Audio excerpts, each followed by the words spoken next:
No, I listen to it all the time. I tell all my friends to smack it raw.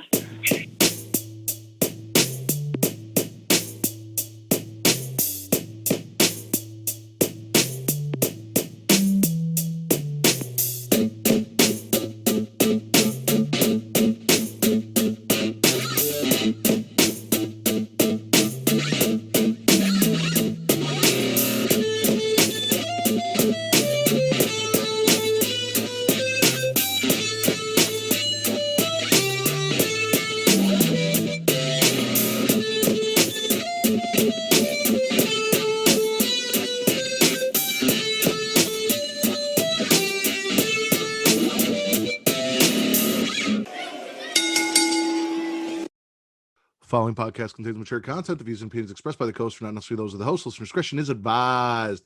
Ladies and gentlemen, welcome to the Smackin' Raw podcast, episode 202. I am your host, the Warden, Matt Ritter. I am here, as always, with the Pornhub Poppy, Daddy Delgado himself. Vince, what's going on, man? Daddy's home, man. Daddy's home.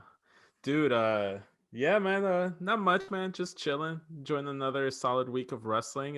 Even though I completely missed the boat on Dynamite this week, I did not pay attention. I did not do my homework. I thought it was gonna be on Friday right after SmackDown. I mean, it was on Saturday last week. Like, it wasn't even on Friday last week. It was Saturday Night Dynamite. I got used to Friday Night Dynamite, and then last week I guess I just didn't watch it, and I didn't watch it on Saturday because I was busy. And then I don't know, I for whatever reason, like went completely over my head and just missed the boat on that one. So here's my thing: isn't it being delayed because of the NBA playoffs? Isn't that why? Or wasn't there some NBA shit that was going on TNT? Yeah. Okay, so was there NBA shit on Wednesday?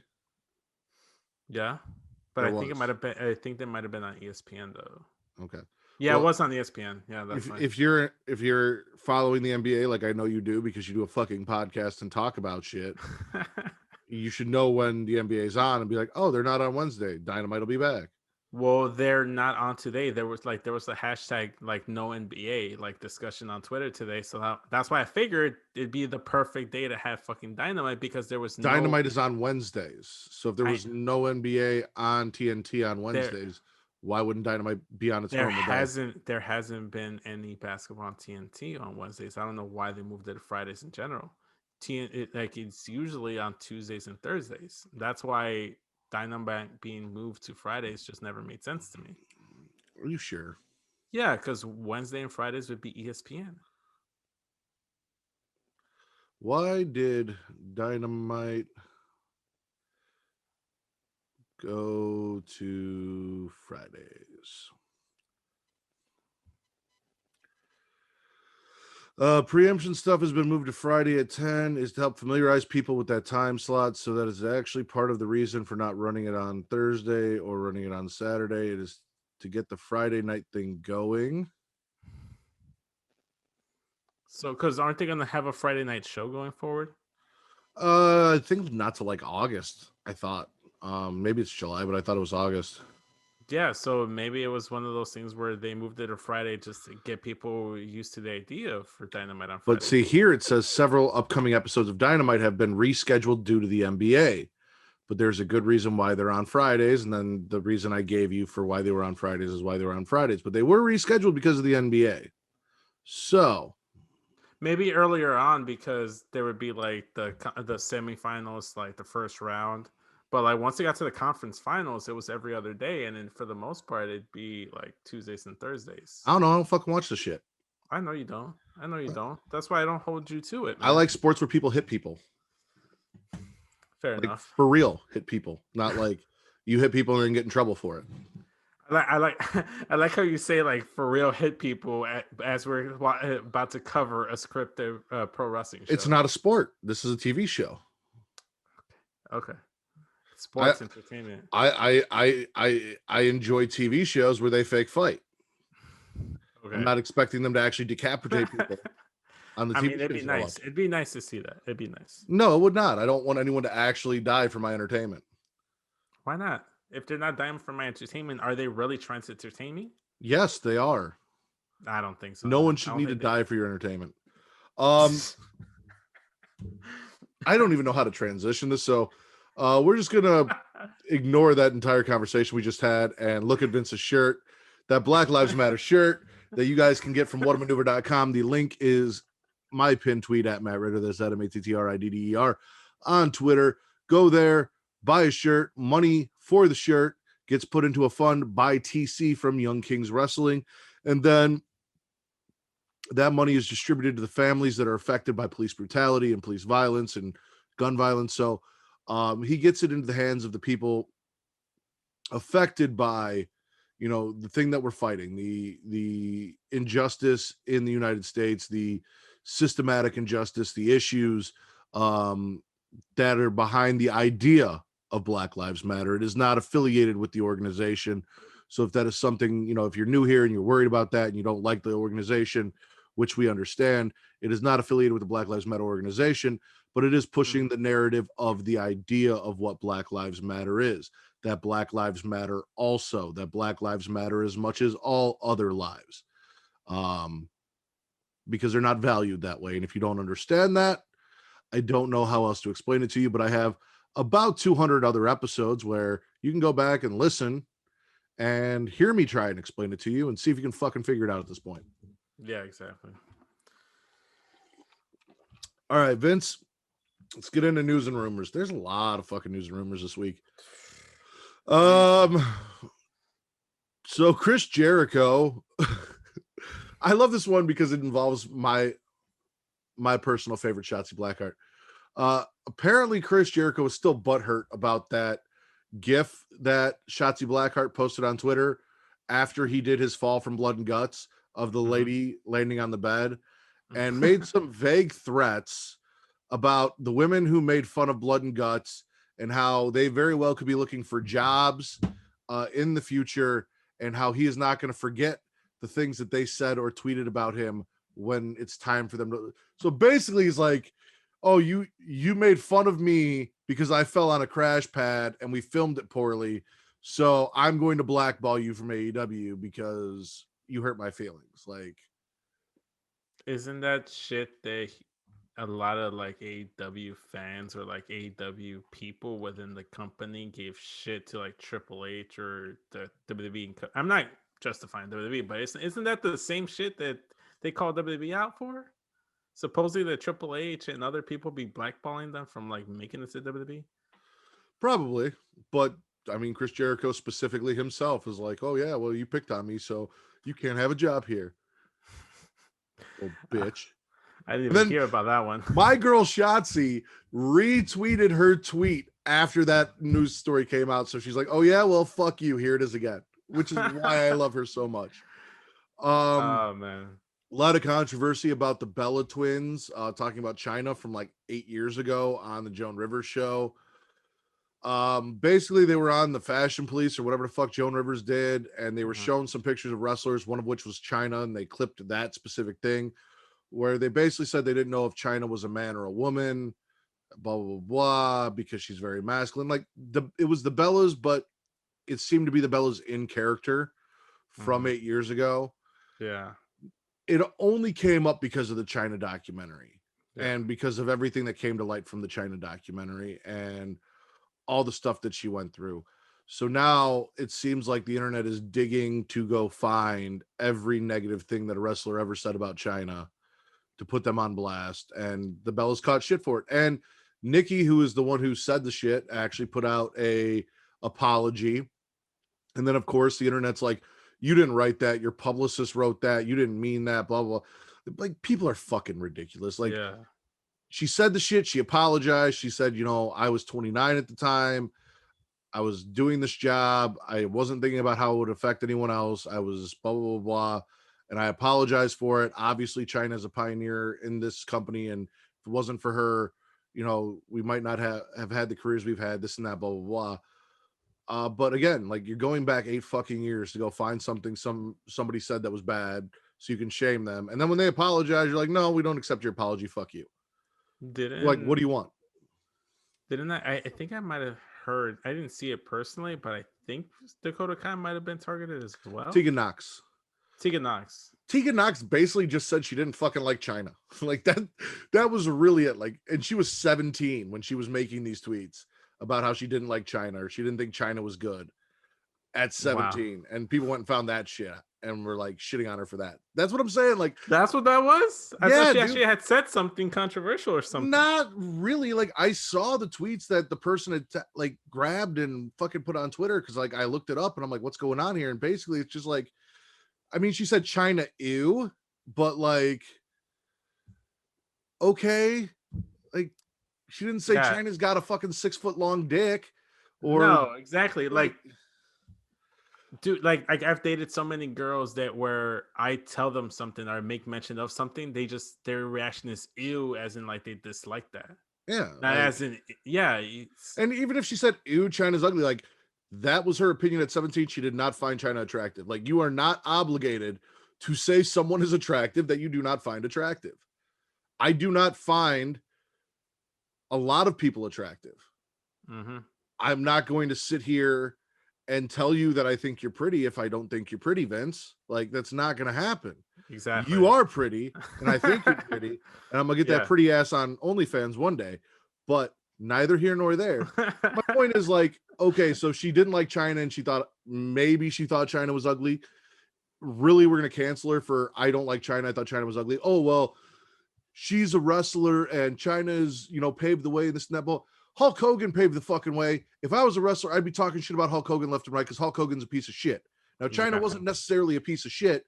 And the problem that Tegan Knox had with her at 17 years old seemed to be around the pornographic movies that China made. That was part of why she disliked China. Mm-hmm. She was 17. She didn't fucking like porn. She didn't think it was cool. Like, maybe those were her family values that she was brought up and raised by. Like, again, she didn't say anything terrible about China. She didn't Yeah. say anything off about it. She didn't call China a fucking man. Like, why are you people like this? Why can't you just let things be dead? Why do you have to go dig into the past?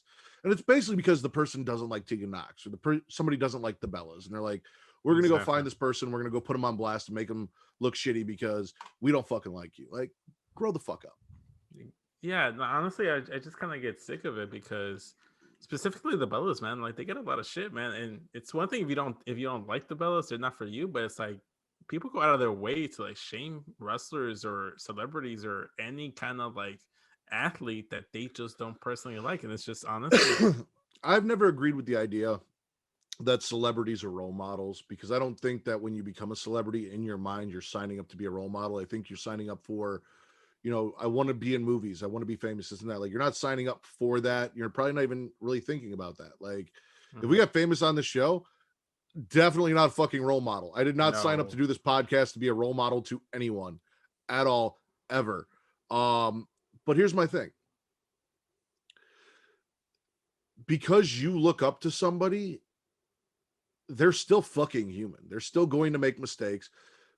Everyone has said something that they regret looking back on it, made comments. I've talked about it on this podcast.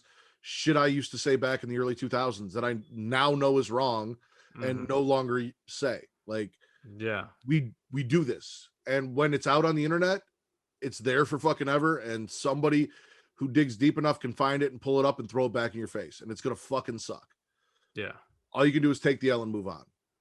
Speaking of taking the L and moving on, because I know you and I aren't going to agree on this because I know how you feel about it. Eddie Kingston took some shots at WWE after an episode of Dynamite. Also got some people in an uproar.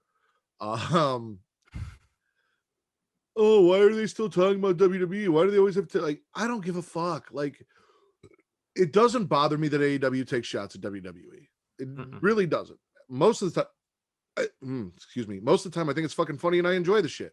Or if I don't think it's funny and I don't enjoy the shit, I'm just like, yeah, okay, and I move the fuck on. Like, it doesn't bother me. And maybe it's because I'm not what do they call us? E-drone. I've never heard this, the phrase. Really? You No, are not on Twitter enough. You no, need to be on I Twitter way more. no. Honestly, no. I have. They're Nah. E-drones, I believe, and then AEW sexuals are the two groups that they have defined on Twitter. Um, No, my like my health has been so much better. My life has been so much better, like staying off the IWC and wrestling Twitter altogether. I do not miss it. So most of our shit is just angry fucking fans. But Exactly. yeah, no, people bitching and crying about fucking, oh, they're taking shots at WWE. And like, same thing, like Kenny Omega this week, which you didn't see, kind of looked like Triple H from the early 2000s with his shit. And I saw the facial hair though. and like there's shit, and everyone's like, they're taking shots at WWE, they're taking shots at WWE. It's like, so fucking what? Let them take shots at WWE. WCW, like, I know it's the, oh well, this isn't the Attitude Era, and this isn't the Monday Night Wars, and this is a, they did it back then, and I fucking enjoyed it, and it didn't bother me, so it doesn't fucking bother me now. Like, why do you care? Let them fucking do it. If you don't like it, then just okay, it happened, and move the fuck on. Why cry about it? Yeah. You're not going to change anything. Same thing, angry fanboys crying about Anna Jay and Jungle Boy, because apparently Anna Jay and Jungle Boy are a thing. Now, I was under the impression for some reason that, and I actually saw somebody tag Jungle Boy in a post about, hey, do you remember when they thought you were gay? Mm-hmm. I thought Jungle Boy was gay. Like, whatever Really? came out that guy was referring to, I must have read and been like, oh, cool. And like not looked into it. Like, I didn't give a fuck if he was gay or not. But I was surprised seeing him kiss Anna Jay, because for a while now, I thought Jungle Boy was gay. And like, again, cool, don't care. Like, I'm not going to dig into it and be like, is he really gay? Does he have it? Like, I don't give a shit. Like, if he was gay, cool. Yeah. If he's not, also cool. But like, don't get me wrong. I was 13 and I had a crush on a celebrity, blah, blah, blah, blah. And, you know, I'd hear that they were with some, like, Lita. Like, when I had a huge crush on Lita. When I found out she was dating Matt Hardy, I was kind of bummed. But like, I didn't cry about it or get upset or hate Matt Hardy for the rest of my life. Like, that wasn't a fucking thing. No, you hated the other Hardy brother. Yeah, he's a piece of shit. Yeah. On the brighter side of things, which we're only gonna be there for a second, Becky and Seth, Jesus. and Seth got married recently. Congrats. Yeah, so congrats to them. And on a more somber note, Del Wilkes, the Patriot, has passed away. Yeah. So we don't have our 10 bell salute, but we'll do a little moment of silence, as we always do, for the Patriot.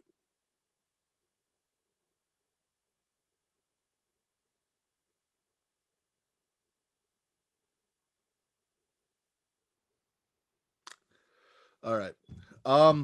Last but not least, just so you guys know, at the end of the show, Vince's 6-star picks is back. We are going to be talking. Oh man. We're going to be talking, as per Michael Willis's request for his topic this month, our favorite Money in the Bank cash-in. So Vince suggested last week that we do 6-star picks based on that. So he picked 6. I picked 6. I'm sure, because there aren't really that many Money in the Bank cash-ins, at least successful ones, They're to pick from. 80% of Money in the Bank winners have gone on to successfully cash in, man. Correct, but there aren't that many to really choose from for your top 6. Okay. But I honestly got my 6 down, and I actually had to like choose between the third, like take some out, take some, like I had like a top 3, and then the other ones I was like trying to justify no, what I wanted to do. I did not have like a hard time with the list given to me, because to be honest with you, especially the early ones, a lot of them I didn't fucking see because I wasn't watching wrestling at that time. see that's your fault right there. That sounds like your problem, not like the Money in the Bank cash in problem. It's not, but it's my favorites. And if I didn't see these people cash in, like I never saw the Miz cash in. I never saw the Miz's first run with the WWE title. I didn't see any of that shit. Yeah, I think the only good the one memorable thing about Mrs. Cash-in was Angry Miss Girl. I think that was the highlight of that whole cash. But my point is, like, shit around then, I didn't see any of that. So, Okay. like, I had what I had to reference from, or things I knew that I went back and watched, and I was like, oh, okay, yeah. And then I picked my 6 out of that. So I'm sure there's going to be a little bit of crossover. Because obviously there's some major ones that everyone's going to have on their top list. But I feel like there's at least 2 that everybody has in their top list. We'll get into that at the end of the show. Yes, sir. Yes, sir. You want to do Dynamite first since you didn't fucking watch it? Sure. I'll pretend like I know what I'm talking about. All right. So the Bucks lose to Eddie Kingston and Penta.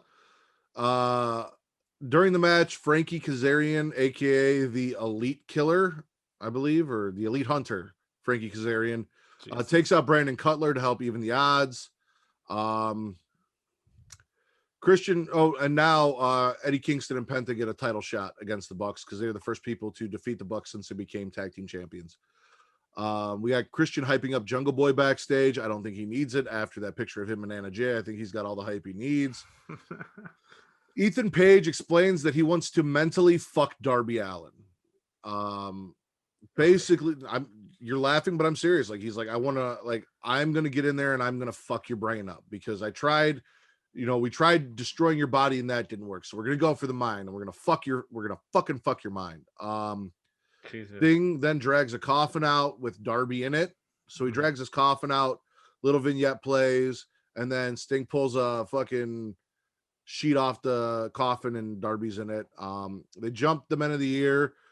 Ethan pushes the match to Fyter Fest if Darby will sign a contract saying that he won't touch Ethan the week before the match. So the match was supposed to be this upcoming Wednesday. He's like, well, you're just trying to get me when I'm not 100%. That's why you attacked me. So we're not going to do the match this Wednesday. If you sign a contract saying you won't touch me a week before the match, then maybe we can do the match at Fyter Fest. Jungle Boy defeats Jack Evans, becomes the first AEW wrestler to 50 wins. And then Matt Hardy jumps Jungle Boy, and then Christian takes out Hardy, alluding to that eventual, hopefully soon, Christian versus Matt Hardy feud that we are more than likely going to get. What? I don't really want to see Christian Cage versus Matt Hardy, to be honest. Why? I don't know. I feel like I've seen. There's nobody in AEW that Christian Cage has more chemistry with than Matt Hardy. I don't know. Maybe it was just more or less like when Christian Cage signed with AEW, I was more intrigued about like the matchups that I have yet to see between Christian Cage and like other talents. Like I feel like Matt Hardy and Christian Cage we've already seen at some point in a singles feud. I think it might have been like one of those like late 2000s ECW things where they were fighting for the ECW, the WWE ECW title when it was like silver. I feel like I've seen it before. I'm probably TNA. Which I didn't watch, so I that too. MJF says Jericho can have the match if he survives MJF stipulations. So this is going to be the same thing that he did with Cody, where he had stipulations that Cody had to survive to get the match against him. And then also because he had a match with Sammy later, says after tonight people will probably be saying Sammy's the future, but that's only because MJF is the now. I also find out that Andrade is going to have his first match next week against Matt Sydal after he interrupted their entrance last week, or I think it was on Saturday. Kenny says he's going to take some time off, that he's beaten everyone. There's no one left. He's done. You can go see him on other promotions defending his other championships, but AEW, he's done it all. And then out comes the Dark Order. They interrupt and allude to the fact that Hangman, who is ranked number 1,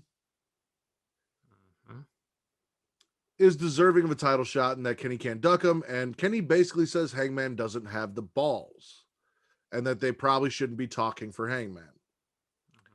Pillman Jr. calls Miro a bitch and then gets crushed by the TNT champ in their match. Talk shit, get hit. I'm loving this warrior of God or God's chosen warrior Miro, whatever the fuck he's doing. So much better than the best man. This Miro is fantastic and he looks great with that TNT title. Hangman is pissed, but the Dark Order's like, dude, you can't be scared to fucking fail. Like, you just got to dust yourself off and get back on that horse and ride it.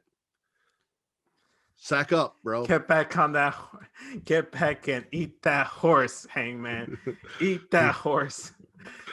Sack up, bro.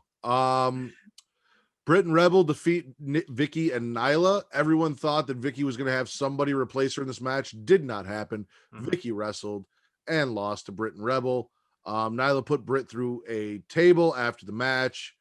MJF defeats Sammy. This was a damn good match. Wardlow ends up taking out Jericho, and Shawn Spears ends up giving him the assist. Motherfucker hit, like, I'm not a fan of anyone doing the tombstone that isn't the Undertaker or Kane. So like the Bucks doing it kind of pisses me off. MJF did it off the middle rope onto Sammy, and it looked fucking scary. Yeah, no, tombstones but also are scary. Nobody should be doing the tombstone but the Undertaker. Period. Unless the Undertaker comes back and like says, "Here, I'm passing this move down to you," kind of like Triple H did with Seth in the pedigree. Yeah. Nobody should be doing the tombstone. I don't give a fuck. What if Alistair started doing the tombstone? Not unless Undertaker gave it to him. Okay. He's not big enough to really do the tombstone like that. I guess like with the guys that we have in wrestling now, because you got like Gargano, Ciampa, this and that, but like he's not really a big enough guy to be doing the tombstone. Like his finisher works perfect for him. And neither's MJF. And that was our main event. And then at the end, we get a nice package for Daly's Place, because that is the last Dynamite emanating exclusively from Daly's Place, because they are going on tour. Speaking of which, All Out, they're doing 3 shows here in Chicago. You'll get Wednesday Night Dynamite, you'll get Rampage on Friday, and All Out. So I will probably go to neither. What? Yeah. Just trying to save my money, man. And it's like, I don't know, man. Like I don't think I'm still at that point where I'd be willing to go to a wrestling show just yet. So fully vaccinated and all, but I'm still just not at that point yet. I feel like. Since what if Raw was coming? Would you go to a Raw? Raw is coming to Chicago, and I'm not going. What about an NXT? No, no? Well, I don't want to get into it, but like I have a gripe with NXT, and it doesn't feel the same as it used to. And I feel like the only show I might be inclined to go watch would be SmackDown, but even then, I'm not going to go to like a random like weekly SmackDown episode. Maybe if it was like a takeover, I might be interested, but still, I don't know. I'm still just not at that place where I'm willing to go to a show like that, because it's been proven that wrestling fans don't really have the best hygiene, and given the pandemic where hygiene is essential, maybe not the best venue to go. I'm not going to shame you. Like, if you want to be healthy and safe, you be healthy and safe. I completely understand it. Yeah, man. I'll just let Justin know that you're out for Warrior Wrestling. Like, it's cool, and I'll just go hang out with them. I am definitely not going to go to Warrior Wrestling, but I'm going to go to Freelance Underground, where I'm going to see Pat Monix versus Kylie Ray, because that's Pat Monix's last match in wrestling. I think he's like this local Chicago indie wrestler that I've gotten. That's a wrestling show, and because it's an indie show, it's like the really dirty, unhygienic wrestling. I know. But so your justification for I'm not going to go to mainstream wrestling because wrestling fans are dirty, but I'm going to go to an indie show with like the really dirty guys. Well, for one, this could be this man's last match ever, and I kind of want to see it. Okay. 2, I'm going to invest in the bubble, so I'm going to go in the bubble. I'm going to roll in like in the hamster wheel. And really? That's the thing. I don't know. I'm making shit up as I go along, man. Oh yeah, no, you're gonna fucking get COVID. You're gonna get like COVID up your dick hole. It's gonna be that kind of dirty. And then I'm make fun of you and be like, all right, well, when I go to fucking whatever, yeah, I guess you won't be there because you got COVID up your dick hole because you had to go to an indie show to see somebody I've never heard of wrestle their last match. But no, I mean, like, if you're a fan of the guy, that's cool. Yeah, no, he's cool. He's cool. Is there anything you want me to talk about a little more from Dynamite that kind of piqued your interest or you're curious about? Nah, not to be honest. Really? I feel like what I said. Not really. No, like everything just kind of seemed more or less like it's been okay. It's okay, but unless I watch it myself, I really just like don't really want to dive into it. Okay. Yeah. I mean, unless there's something you want to fully flesh out, by all means, man. I mean, just the Hangman Dark Order shit. Like, this is the first time for me the Dark Order and Hangman being involved with each other, I'm actually okay with. Because as everyone knows that's listened to this podcast, up until this point, I didn't want Hangman anywhere near Dark Order because I felt like Dark Order was not good for Hangman. I still feel like Dark Order is not good for Hangman. Yeah. I feel like they bring him down.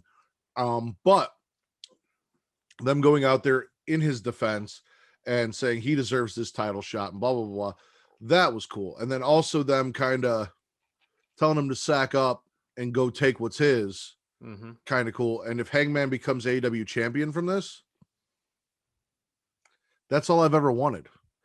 I was on the Hangman should have beat Jericho fucking bandwagon. Like, I get why they didn't do it, but I still would have rather seen Hangman as champion than Chris Jericho.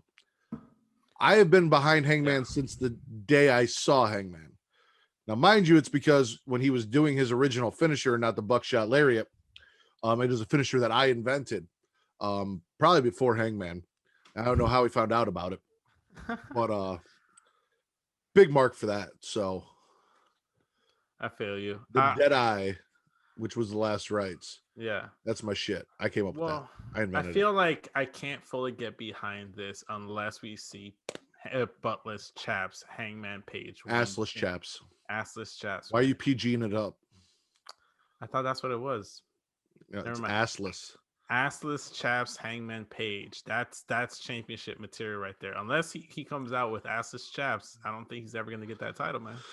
All right, I'm gonna swallow AEW. It was a good show, minus the fact that Jack Evans was on it. But like, really, there was nothing. The women's tag match sucked, but Vicky was in it, so I knew it was gonna suck. So like, Britt Baker put Vicky in the fucking mandible claw. Not the mandible claw. It's whatever the fuck she calls it. But mandible claw. But it's not. But okay. Mandible claw. It is a submission that involves the mandible claw. It is not the mandible claw. Bray Wyatt does the mandible claw. Okay. She puts you in a submission and then shoves her hand in your mouth. Close enough. Distant relative of the mandible claw. Okay. But yeah, but like MJF and Sammy had a really good match. The tag match was a Bucks tag match. Like a lot of shit happened. It wasn't. I mean, it was Penta and the Bucks and Eddie. So like, it was an entertaining match. Mm-hmm. I'm cool with Christian and Matt Hardy. Yeah, everything was fine. Like, I love seeing Miro squash Brian Pillman Jr. That was fun. Yeah. So, we want to go SmackDown, NXT, or Raw? Why don't we go Raw? I don't even want to talk about Raw anymore. Okay. You know why? Why? Because every time I talk about Raw, I gotta talk about this fuck Matt Riddle. So, fuckface weaseled his way into a battle royal as Orton's missing surrogate, and then wins the battle royals. Shayna said she's going to focus and take out Nikki and then handle Alexa while Alexa watches from a distance. So Alexa's like in the background behind them as they're doing this interview, and as they walk away, you see her just sitting there like, oh, I heard that shit. AJ whines about the Viking Raiders and Randy getting things that he doesn't deserve because he didn't show up. All valid points. He made very valid points. I'm behind AJ 100% on this, especially the whole Riddle Randy thing.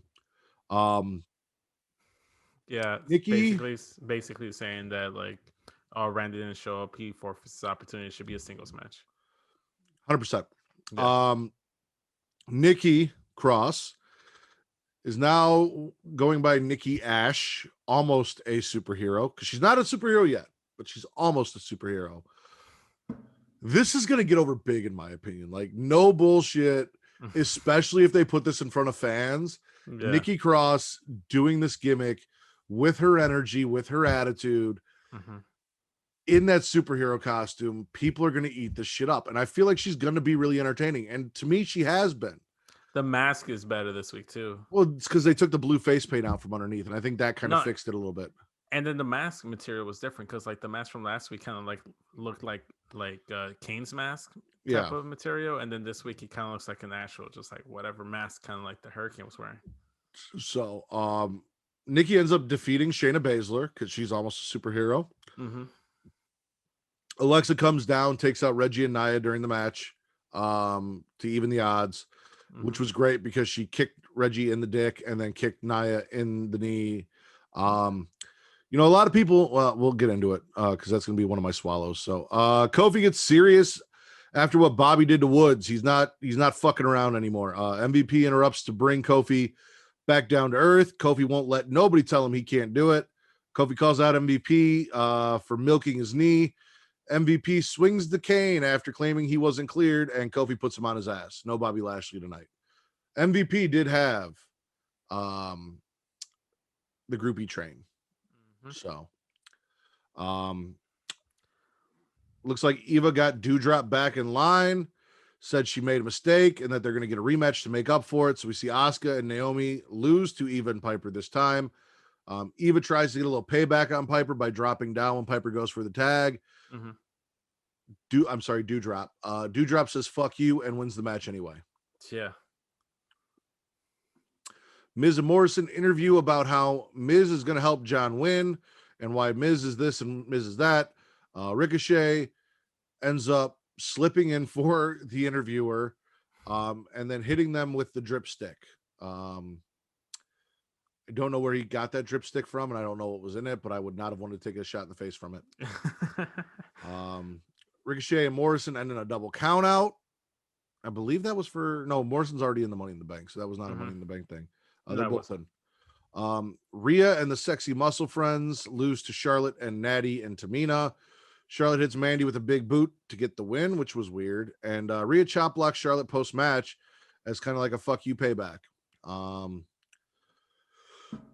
We got a weird promo with Truth and Riker before the strap match. And then we get the strap match. I didn't even write down who won because why did we do that? I don't remember. I don't remember who won. Triple threat match. Riddle versus AJ versus Drew. Thank fucking God Drew wins. And we got to talk about that because me and TC had a little back and forth about that because he was not a fan of my sentiments about Riddle and him kicking the steel steps. So what are you swallowing for Monday Night Raw? I think just seeing Nikki Cross happy in this game. I feel like just her energy is just like, okay, well, I'm not fully behind the gimmick just yet, but you keep bringing that energy, you can probably win me over. And as long as you're happy and you're putting your idea that you created, that you pitched out on TV and you're going to try to get it over, for me, that's a big win. Kofi, his whole interaction with MVP, I think that's a whole swallow for me. I really like when Kofi. Remember, you're going to mention something and then we're going to talk about it. And then we'll mention the next thing and then we'll talk about it. Okay. So let's talk about Nikki. Okay. I'm with you 100%. Except it's actually over with me. Like, she has all of the charisma to make this work. She's super behind it. And she is probably the biggest underdog in WWE right now, especially in that women's division. Yeah. So if anyone can make this fucking work, it's her. As far as Alexa goes, so I know a lot of people have an issue with, well, what about Alexa and Nikki's past? Alexa did not come out to help Nikki. Alexa came out because Alexa's got problems with Shayna, Nia, and Reggie, and Nikki just happened to be there. Yeah. And I'm pretty sure that's where this is going, is Nikki's going to think that because they tagged together, because they were both trying to get into Money in the Bank, and because Alexa showed up during her match, that there's still part of her friend there. And this may eventually lead to a Alexa Bliss, Nikki Cross, but Nikki as a superhero versus this evil possessed Nikki Cross or Alexa Bliss. Yeah. Which I think will be a great superhero supervillain story for them to tell. Like, it should be really entertaining and fun, and they're both really great at what they do. So I'm all for it. It has the potential to top the superhero villain story that they told back in the day in the 2010s between Stardust and the superhero Neville back then. That was fucking awful. Everything Stardust was awful. Stardust had its moments. No, it did not. Stardust had no, its it moments. didn't. He tried. He really tried to make that fucking work. Like, he tried his hardest, but Stardust was fucking garbage. It had some moments for me. For me. Agree to disagree here, Matt. I agree to nothing. The other solid, like I mentioned, was Kofi just being serious with MVP. I thought like their whole interactions recently have been very good, and I've just been enjoying them. I'm with you on that. Kofi has been fantastic on the mic, doing what he's been doing, even though it's with MVP and not Bobby Lashley here, because MVP is Bobby Lashley's mouthpiece. The whole back and forth here, MVP kind of trying to put Kofi in his place, like, hey, who are you this is the champion. What are you? This and that. And Kofi, like, I've done this. I've done that. I've fought too. Like, blah, blah, blah, blah. And then not taking any shit and putting MVP on his ass after MVP said he's not cleared. His leg's still fucked up. And then trying to take a cheap shot. The whole thing was great. Are you swelling anything else? No, I think that's about it, man. Like either everything was like just there or spittable. So I'm going to swallow Drew McIntyre winning the main event only because nobody that won that match was going to make me happy. But if anyone had to win that match, I'm glad it was Drew because A, it doesn't tie the tag team champion up in a singles feud. Yeah. B, last person in the fucking world I wanted to see win was Matt Riddle. Like literally the last person in the world I wanted to see win was Matt Riddle. I'm so pissed that he was even there. But during this match, Matt Riddle went for a kick on, I believe, AJ, missed AJ, kicked the ring steps, and got carted out. In the group chat, I said that I cheered when Matt Riddle kicked the steps. And TC's like, well, that's fucked up that you cheered for somebody to get injured. And I'm like, I didn't cheer for the guy to break his neck. Like, I'm not wishing the guy breaks his neck and ends his career. But if you're not going to fucking wear shoes and you're going to kick metal, I feel like you play stupid games, you win stupid prizes. Like, also, fuck that guy. Like, yeah, okay, he broke his foot. He takes a couple months off. It's not a career-ending injury. I don't have to see him for a couple months. Kind of a win-win situation for me. So, yeah, I cheered him getting hurt. I was hoping it was for real. It wasn't. Right. I thought you guys were going to talk about how he was using his injured taped leg like it wasn't injured, and that was what was bothering me in that main event. It's like you just injured your leg, you have it taped up. How are you this? I hate it when wrestlers have an injury and they don't adjust. Like sell that injury to me. That doesn't bother me because he's a fucking idiot, and I don't expect anything better from him. So. I just meant like in general. No, I know in general what you mean, and I agree with you. Like that shit bothers me, but like in this case, first off, I'm not even really paying attention to what the fuck he's doing in the match anymore. I was just worried he was gonna fucking win. I really thought he was gonna win, and I'm glad it didn't happen.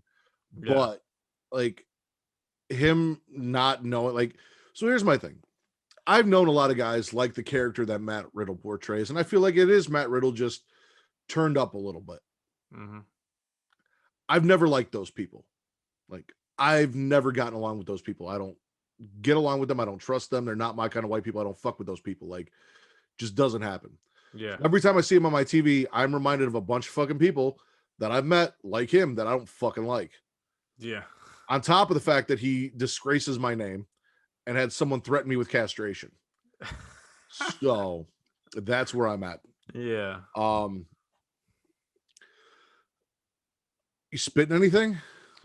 I'm spitting the fact that Damian Priest got to the final two and didn't win that battle royal, because I would have want Damian Priest to win that battle royal and then win the triple threat. How is he not in the Money in the Bank? I feel like he's the perfect candidate to be in those kind of matches. I agree. I think that Damian Priest would have been way better than Drew McIntyre as the fourth person. I feel like if we had rounded out John Morrison, honestly. Well, no.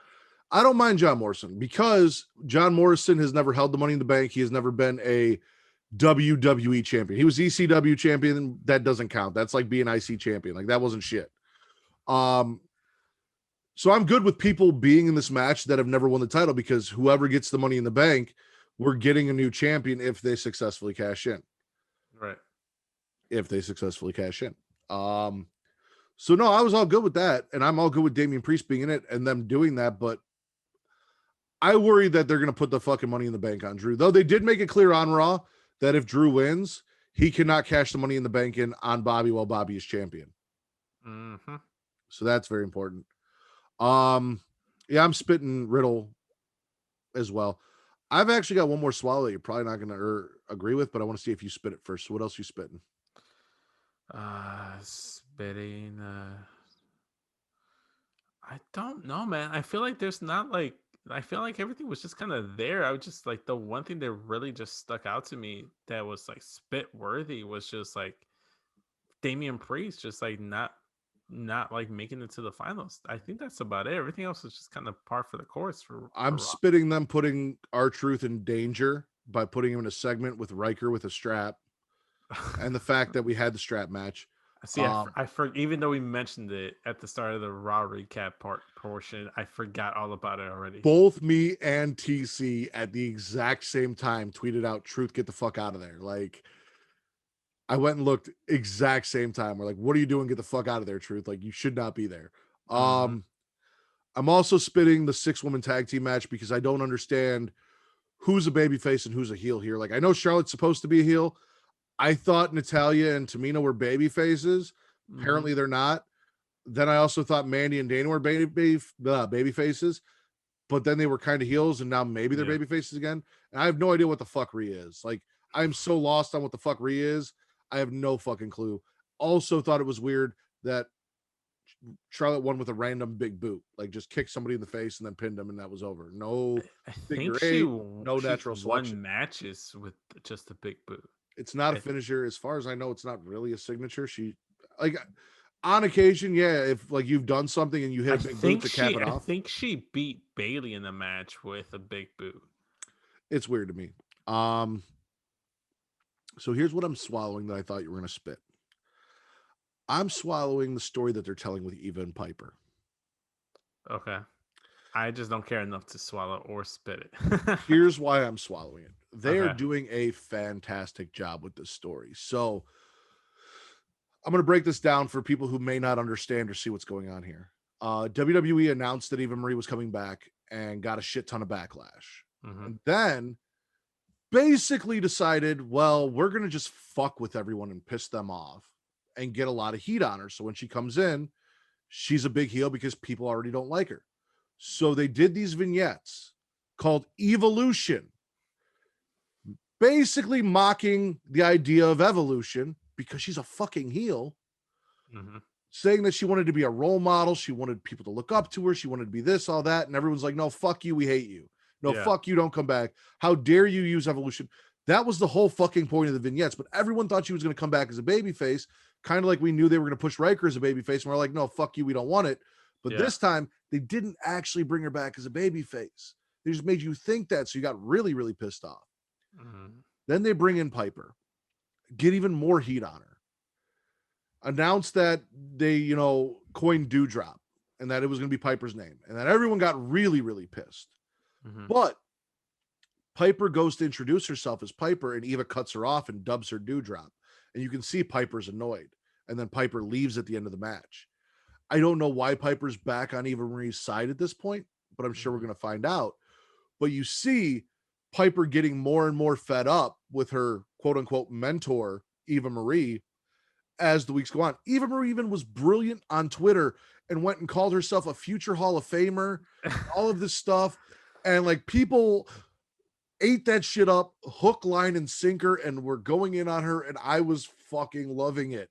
Oh, man. She's a fucking heel and she's getting actual heat. And people really fucking hate her because she's there and exists and they don't think she deserves it. And that's her fucking character, is someone who's there and doesn't deserve it, but is acting like she does. Yeah, It's fucking beautiful. It was the one thing that was working about her run on SmackDown, where she was like purposely like looking for excuses to not actually have her wrestling match. So, I mean, I wasn't a fan of her being brought in, but I will say they have been using her properly. And they got Piper Niven on the main roster and they're doing something with her. And irregardless of the fact that unfortunately Naomi was the one that, had to take the loss against Piper in her debut. And I understand the issues there. Piper comes in with 2 big solid wins, one of which she got over Asuka and Naomi basically on her own this week. Yeah. So they're pushing Piper. They're pushing the issues between Piper and Eva, which is going to lead to something. Mm-hmm. And they're getting a lot of fucking heat on Eva. And she's just feeding into the shit and getting the fanboys all enraged. And they don't realize that they're getting fucking worked. And I love when you take smart wrestling fans and you work them to the point to where they don't know they're being worked. It is my favorite fucking thing. Yeah, it's pretty funny. You spin or swallow in Raw overall? I'll gargle Raw. I'm gonna swallow Raw because Matt Riddle lost, and that made me happy. Okay, fair point. NXT or SmackDown? Let's go NXT. NXT. Kick it off with what was, in my opinion, the best match of the week. Triple threat tag team match. Unfortunately, the Fire Pit did not get the victory. Io and Zoe did get the win and are now number one contenders for the Ways tag team titles. Gargano jumps Cross backstage as he's entering the building. Cross gets held back, is all pissed off. Then we got the breakout tournament coming back, announced for 2 weeks from Wednesday. Mm-hmm. Hit Row interrupts Bronson Reed's interview, and Swerve basically says, "Hey, give me a title shot tonight." Bronson Reed's like, "Okay, you can have a title shot tonight." Big fucking mistake. Big mistake. Cross goes out, calls out Gargano. Gargano comes out, talks shit. Theory jumps him from behind. Cross dismantles both guys. And then right as Karrion Kross is about to murder Johnny Gargano, security breaks them up and stops them, allowing Gargano to kick a restrained Karrion Kross in the face, which then leads to a little back and forth between Kross and Samoa Joe, because Kross is like, really? This is what you're doing? You're holding me back and letting him take cheap shots. You're doing a shitty job. Mm-hmm. And we hear Scarlett say as they walk away that they will pay. Roderick Strong defeats Nash something. Nash Carter, Nash Lee, Nash, No, Steven Nash, Nash. Chuck Nash. No, Nash Carter is like the white guy from MSK. Some Nash dude. Strong got the win. Diamond Mine's debut. Submits him, and then after submitting him, puts him in another submission with the arm that he tapped out with to teach him a fucking lesson. I love this, Roddy. Yeah. Grimes defeats Sterling. LA Knight comes out. Grimes challenges him to a title match at Great American Bash. Knight's like, nah, you know what? We're not going to do that. Actually, we will do that. But if you lose, the only thing that's missing from my whole $1 Million Man gimmick is I don't have a butler. So if you lose, you're my bitch. And Grimes agrees. And then there were a lot of fans who were like, well, this is fucked up because AEW just did this with Miro and Chucky, whatever, that fuck that I don't like from the best friends. The 1/3 of the best friends I don't like. Chuck Taylor. Well, actually, 1/4 of the best friends I don't like now because I love me some Chris Statlander.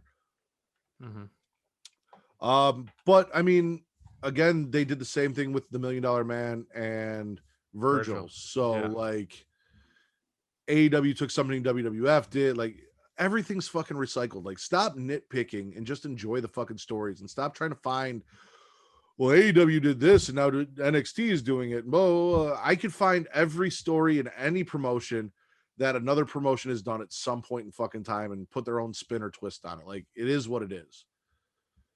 That's like me saying AEW should not have done Kip and Penelope's wedding because WWE does weddings. Like, come on, get the fuck out of here.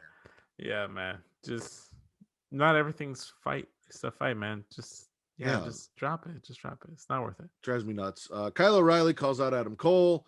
Joe comes down with security and he's like, "No, you guys do your thing. I'm just here to make sure shit stays kosher." Cole says Kyle owes his whole career to him. Even O'Reilly's wife knows that, which then pisses off Kyle. But instead of getting really, really mad, he just says he was disgusted by his time in UE. Cole swings on Joe, misses, gets caught by Kyle, thrown in a submission.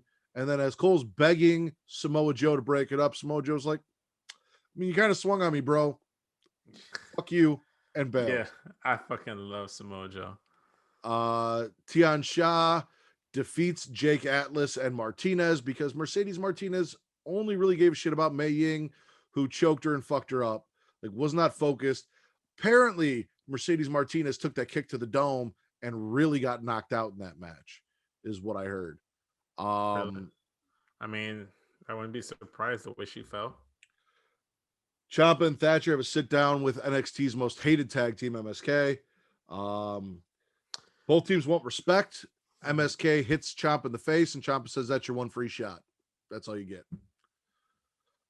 You don't punch Ciampa in the face in NXT and then expect to get cheered. Like, the fuck are you doing? No, it's kind of.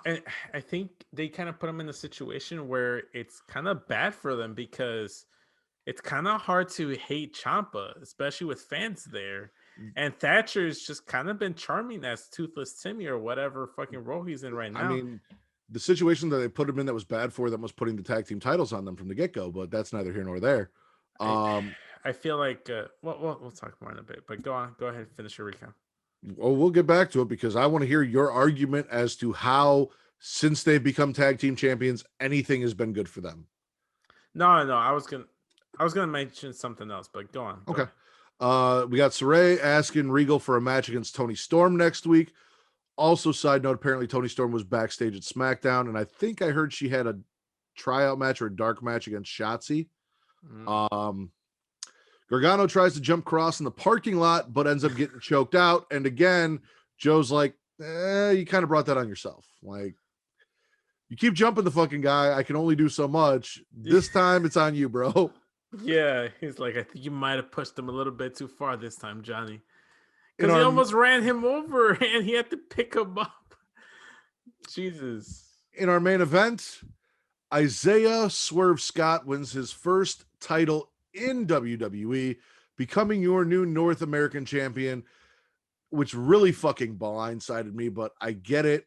I'm sure we're going to talk more about that because I'm sure you've got some positive and negative feelings about that. So how would that be negative feelings? Because didn't you want it to be Phantasma that was the guy that beat Bronson Reed for the title, and now his whole feud just kind of disappeared? Yeah, in a sense, yes. I would want Santos Escobar to be North American champion, but I love Isaiah Swerve Scott. I love Hit Row, and So you're swallowing this.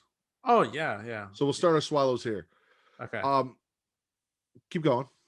So it's just one of those things where I appreciate it when a wrestling company or a wrestling show sees this is a hot act. Let's put the title on them while they're fucking hot instead of letting them like keep going, treading course, and then eventually put the title on them. So yes and no, because in this case, I agree. But also in MSK's case, I didn't agree. No. So I meant specifically with Isaiah, but I'm just saying, and Hit Row, because Hit Row is probably one of the better things on NXT right now. Right. No, but I'm just saying in two cases, we saw two hot acts where in that tournament, MSK was hot. People loved him. So WWE put the titles on him. And I felt like that was too early. Whereas Hit Row, who also hasn't been around very long, Isaiah Swerve Scott's been muddling in that mid card for a while. Yeah. It's great to see him finally get that title and bring some, gold to one of the most entertaining factions on NXT right now. I also have the sentiment that I kind of expressed to you as much as I'm happy for Swerve, and I think this is great, and this is going to be great for Hit Row, I'm a little bothered by the fact that whole Legado del Fantasma, Bronson Reed, MSK feud just kind of went up in the air. But I'm pretty sure we know why. Bronson Reed did a main event match, and I believe also wrestled a dark match. And it looks like Bronson Reed's probably getting the call up here pretty soon. I wouldn't be surprised. I heard wasn't also Karrion Kross having the match? Was it Bronson Reed versus Karrion Kross? No, it wasn't Bronson Reed versus Karrion Kross. I don't remember who Bronson or Karrion Kross wrestled, but it wasn't Bronson Reed. They had separate matches. But yeah, no, I have a feeling that Bronson Reed lost his title so he could get called up. I really hope they don't call Kross up yet. Not that now there's some shit I want to see him do in NXT because the whole Samoa Joe story and all that shit, but also I don't know that he's necessarily ready to be called up. I think I would want him to get called up only for the simple fact that I feel like he doesn't fit NXT and I want him out of NXT. Fair enough. Yeah.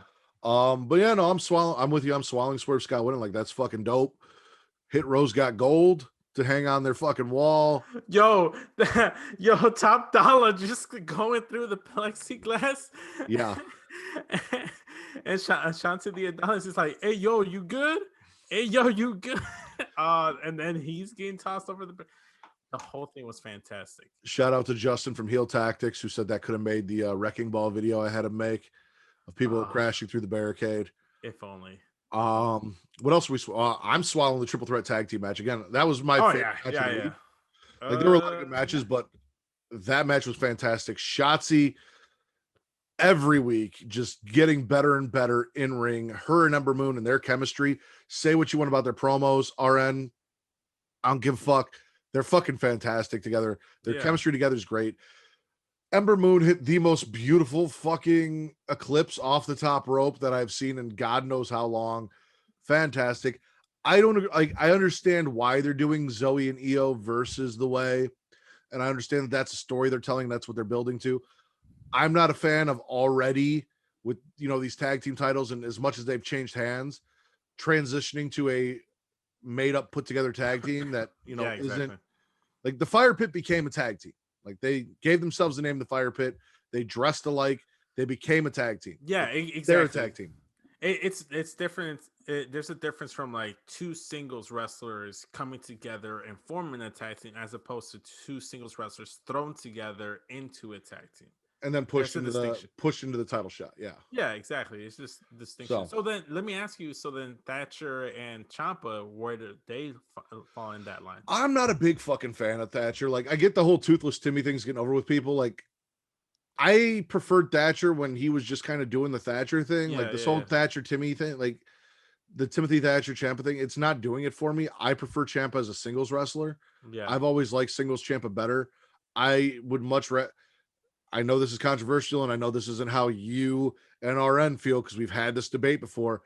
I'd much rather have seen Champa in that main event fatal four-way feud than Johnny Gargano. That's just me personally. Heel Champa instead of heel Gargano with Pete Dunne, Karrion Yeah. Cross, Kyle O'Reilly. I would have enjoyed that more. I think while Gargano brings his own brand of shit and His is own entertaining, flair. Yeah. Ciampa would have been a whole different fucking scenario with the way heel Ciampa is and him dismantling people and having that almost Stone Cold esque vibe to him, Mm-hmm. where he just fucks people up. Whereas Johnny's got a little bit more comedy in him. You know what? I'll say this: take out Kyle O'Reilly and you put in Champa in there, and it's a better match. Better fatal four way. Possibly, I could lose either Kyle or well, no, it was a 5-way because It it was was a Adam 5-way. Cole. Yeah, Yeah, Adam yeah, I Cole. could lose either Kyle or Gargano in that situation. I enjoyed Gargano in the mid card, like in the North American title picture. I liked him there. I liked what the Way was doing. I don't see the Way and Johnny being NXT champion. I At can least see it happening. I can see it happening. I don't. Not with the way they're portraying Johnny right now. Anyway, um, True. that's just me. So yeah, no, I'm not a fan of the Thatcher. I wasn't a fan of like they fought each other in the fight pit and then they Yeah. had mutual respect, so they decided to make a tag team. Like No. I'm more or less. I guess like you completely like. I guess I didn't like completely like explain myself. I would say Thatcher and Champa. Would you say they're more along the fire pit mode or more along the Zoe Stark Io Shirai tag team mode? they're Like more there's along the fire pit mode. okay. Because they chose to be a tag team. Like they had that mutual respect, and then they said, "Hey, we're going to come together. We're going to do this. We're going to get in this tag team tournament. We're gonna do this together." Like they weren't teamed up as like an odd couple pairing. Like they decided to work together, and also they've suffered from that whole fucking Imperium story that got weird that they did where Mm-hmm. Thatcher was like kind of on the outs, and then they kicked out and fired Alexander Wolf, and it just kind of dissolved and died. And Yeah. Ciampa was fighting by himself, and they fucked that up. What else you swallowing? I want to swallow Diamond Mine and this new Roderick Strong. You were not about Diamond Mine last week. You were shitting all over Tyler Rust. I love Diamond Mine. I shitted on Tyler Rust. I said this is kind of cool. I love Roderick Strong as like the main guy in the faction with Malcolm Bivens as the mouthpiece. I don't know who the Asian guy is, but he seems interesting. Fuck Tyler Rust though. I still don't care about Tyler Rust. Real quick, while I've got you agitated, I feel like it's been almost 30 days since we've seen Sheamus defend that United States title. We should be stripping him of that title, right? No, they're doing him dirty on purpose.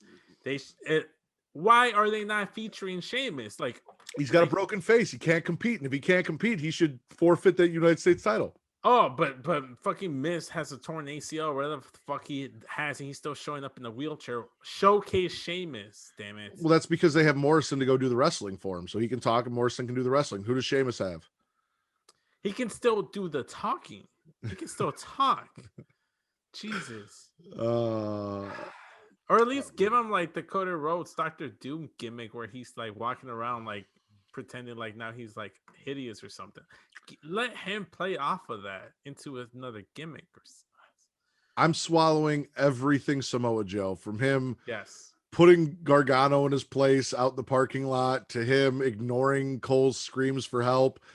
All of it, like, Samoa Joe's fantastic. I'm swallowing everything Samoa Joe. Are you spitting anything from NXT? Maybe I want to say the face off between Thatcher and Ciampa versus MSK. Not because it was bad, I just didn't quite care for it. I felt like it didn't really necessarily hit the beats that I thought it would hit. And I'm just gonna go ahead and like say my point I was gonna say about MSK. I love them. I think they're fantastic wrestlers. But for whatever reason, they're just not clicking as the baby face. And in the indies, in Impact Wrestling, they were heels. They were heels, but they also had a third man. Trey Miguel. Yeah, they had Trey Miguel. Maybe they're not. Maybe MSK isn't the Rascals without Trey Miguel. No. So Trey Miguel was a singles guy. Like they would do trios matches, but he'd be but more or less. They were a package. They were together. It was the Rascals. They had a singles wrestler and a tag team, and sometimes they do 6-man tags or trios. Yeah, but they were mostly the tag team one. But what I'm saying is maybe Trey Miguel is what made that 3-man group work. I felt like he added to the Rascals for sure. Like all three of them were the Rascals. MSK is not the Rascals. I'll say this. I'll say this right now. MSK is not the Rascals. The Rascals is basically Trey Miguel, Zachary Wentz, and like Desmond Xavier. That's who the Rascals are. MSK is just Nash Carter and Wesley. They're just a tag team. I feel like what they need is to turn heel, to add a little bit, because if you saw, they're already booed like they're heels. Exactly. So the little like bit of personality of them being silly with the whole popcorn with Beth Phoenix, that I feel like more or less like co-aligns with them being heels. Like that feels like something they do, kind of like with the New Day. To me, what they feel like is like early New Day when they were supposed to be baby faces, but they got New Day has 3 guys. Anyway, continue. Just saying. Point is that I do feel like MSK needs a shift into like being heels, because I feel like that would add to their character. I feel like they need Trey Miguel because they're not shit without him. And here's the thing: I didn't even watch the Rascals, so I don't even know. I'm just talking shit. I know you are. Because I have no idea. I just from the get-go when they showed up, I'm like, yeah, okay, they're a talented tag team, but I don't know shit about these guys. I don't know what MSK stands for. They've got no personality to me whatsoever. Like they've got no character. And they got shoved right into that title picture and then given the titles. And I'm like, I was against it from the get-go. And you're like, no, they're a hot team. But we don't know who the fuck they are. Like at this point, they're tag team champions and we don't know who the fuck they are. But at no point did I ever deny the fact that I wanted them to win the championships, because I was a fan of the Rascals and I just wanted them to win. But my point is, we don't know who the fuck they are still. So in the end, I was right, because if you had flushed them out and we knew who the fuck they were, they probably have a better run as tag team champions. But now I've got no emotional investment in these guys because I don't know who the fuck they are. I don't know if they're baby faces. I don't know if they're heels. The CWC clearly seems to think they're heels and wants to boo the shit out of them. Or maybe they're trying to turn them heel because they think they're like they're better off as heels.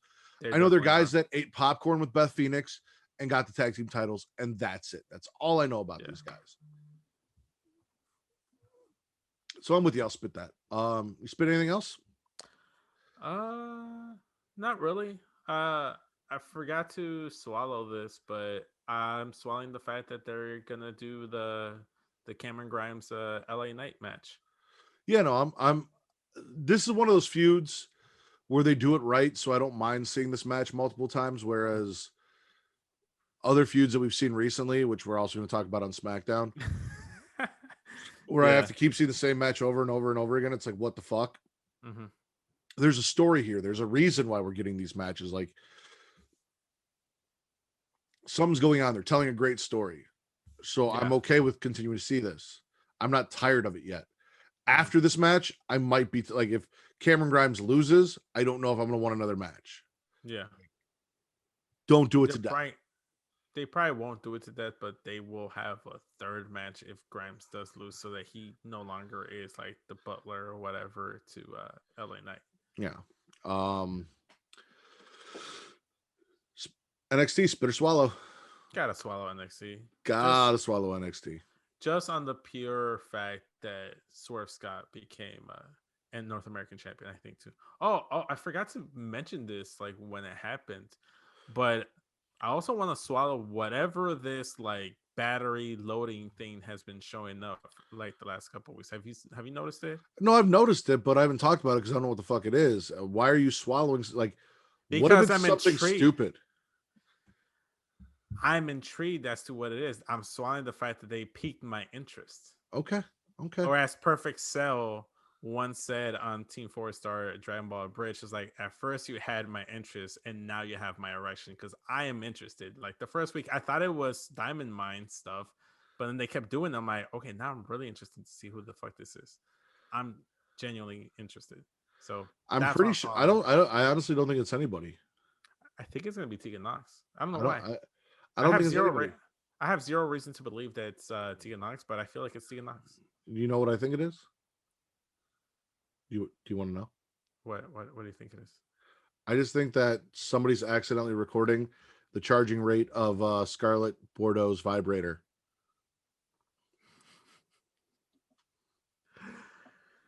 So SmackDown. SmackDown. Kick it off with Edge saying basically that he's got Roman's number, that he knows he can beat Roman, and Roman knows he can beat Roman. And then we got Jimmy Uso being Roman's bitch again, all of the sudden, out of nowhere, wondering where Roman is, saying he's going to teach Edge some respect because nobody talks about Roman and their family like that. Yeah. I don't understand this, and we'll get into more of why I don't understand this later. Then we got Shinsuke and Big E defeating Sad Corbin and Apollo Crews. So I posted something stupid on Twitter about like 14-year-old me, because during the match, Rick Buggs says that Corbin's car is getting towed, and then Corbin gets all distracted, which ends up leading to him losing.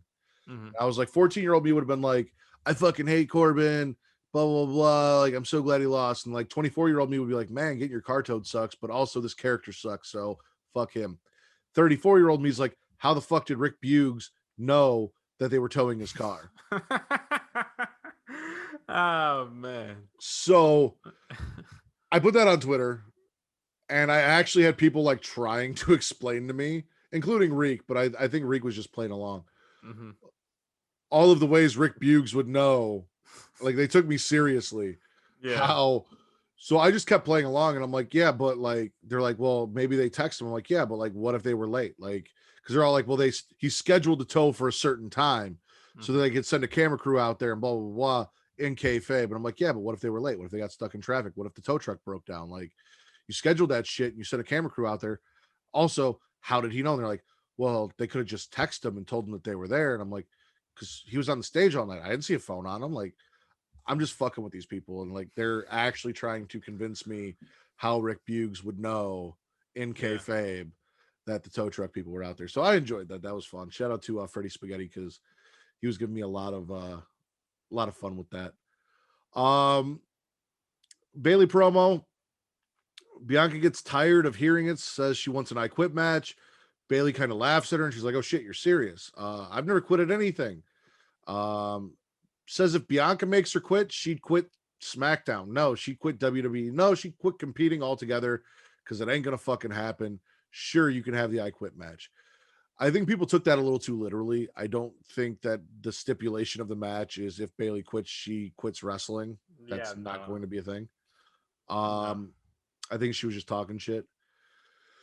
Jimmy goes to Paul Heyman and basically talks to himself while Paul Heyman just sits there and stares at him and convinces himself to call out Edge. KO defeats Sammy in a damn good last man standing match. Jesus. We get the That return. What? I was like, that double table setup spot. Yeah, that was rough.